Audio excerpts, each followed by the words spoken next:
Hello there. It's been a few weeks since my Q4 was in for the software update to 3.2.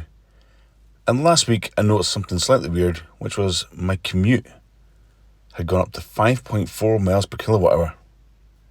Now, it is pretty much all downhill, but the most I've ever managed before was about 4.7, so that's a big jump up. Then looking at my long-term memory, for my normal kind of weekly commute, 319 miles, I'd averaged 4.4 miles per kilowatt hour, which again was significantly better than I'd ever managed before.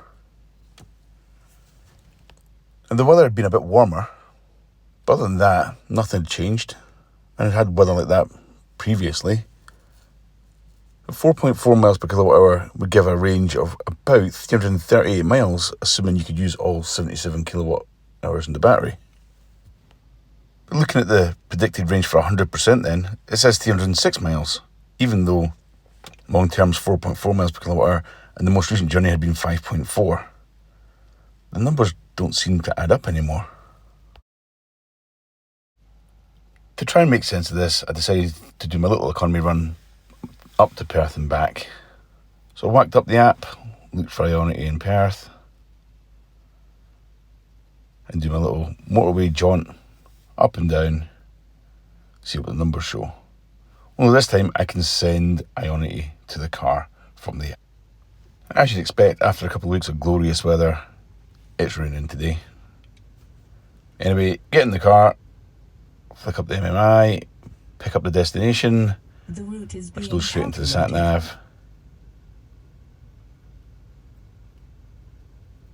"58 miles, should be there in just over an hour. Long-term memory is currently showing 3.6. We'll just reset short-term memory before we do go. We've got 62% of battery and 153 miles of range left.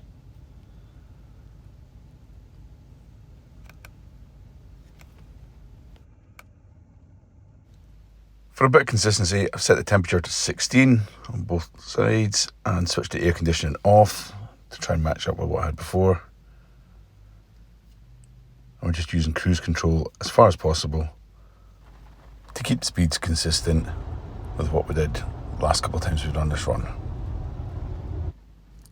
And last week, I had a bit of discussion with people at work about how much information is available to the driver. And it turns out when you've got the sat nav on and you've got the short-term memory displayed inside your kind of power meter on the left-hand side there's something like 26 pieces of information on the screen at the one time, which is quite a lot, but I think you get used to it pretty quickly.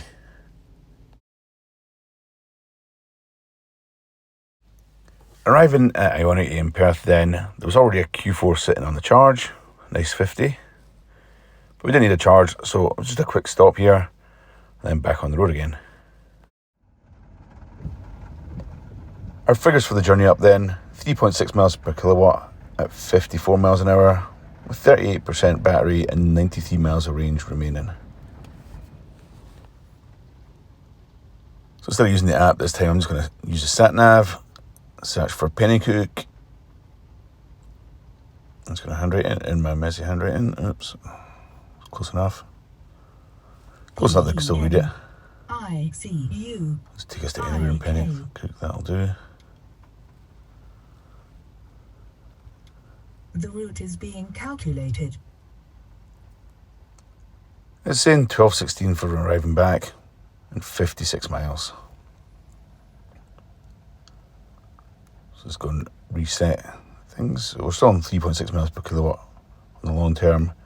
I'll reset the short term memory now. And away we go.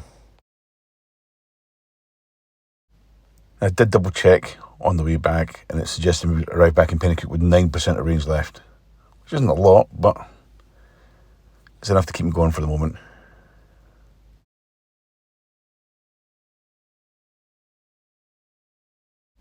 You know it's been a typical Scottish day when the water starts getting chucked back onto the motorway from side roads.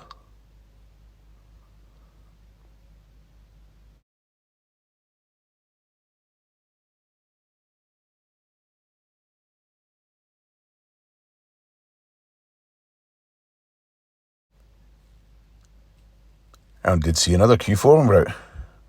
Nice Sportback this time. And to be fair to the weather, it did start to brighten up a bit on the way back down. Back to Pinnahook then. Not raining anymore. Temperature's up a little bit. I managed 3.3 miles per kilowatt hour, but only 46 miles per hour on the way back due to traffic. We're down to 25 miles of range and 11%. The efficiency is pretty much the same as it was before, but do the numbers add up? Looking at the long-term memory, 3.5 miles per kilowatt would suggest around about 270 miles of range. But if you look at the miles we've covered and the miles remaining, that only adds up to 243. So I'm not sure if the calculations are being done differently or what's happening.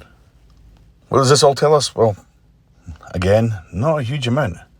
I thought the efficiency seemed a lot better, but maybe it isn't. Maybe it's just how it's being calculated. I'll hand this over to you lot then. Has anyone out there upgraded to 3.2 and noticed any change in either the efficiency or the way the range has been calculated? Leave a comment, let me know. Right, that's all I've got for you in this video. Remember to like and subscribe. Thanks for watching, I'll catch you next time.